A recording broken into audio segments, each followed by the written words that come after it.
Rekaman CCTV memperlihatkan seorang pria berjaket hitam dan berhelm membawa kabur sebuah sepeda motor di parkiran gerai makanan kawasan Kalidoni, Palembang. Bersama rekannya, pelaku lebih dulu memantau situasi sebelum membawa kabur motor milik Arianto, pengemudi ojek online. Saat kejadian, Ari tengah mengambil pesanan pelanggan. Beberapa menit kemudian, motor yang menjadi satu-satunya alatnya bekerja hilang. Kejadian ini kian memukul Ari karena ia pernah mengalami pencurian serupa pada 2021. Kesulitan lain muncul ketika Ari hendak melapor, sebab motor kredit tersebut masih berstatus atas nama temannya. Jadi pas saya ngambil orderan sekitar jam 13.40-an saya masuk itu.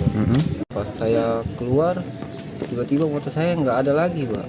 Pelakunya pakai helm, pakai baju, pakai masker ya, Pak. Orang berapa? Orang dua, dia tuh ngambar dulu, Pak. Pertama dia tuh lintas jingok dulu, berhenti jingoknya dulu, lokasi tuh aman dak. Nah, muter lagi, Cak, sampai sekitar 2 kali tuh.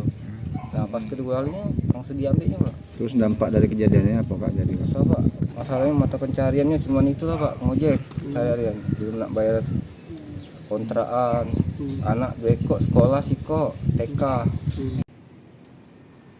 Meski begitu, ia tetap berupaya membuat laporan dan berharap para pelaku yang meresahkan warga segera tertangkap. Reski Oktora, Muklas Diferensial, Kompas TV, Palembang, Sumatera Selatan.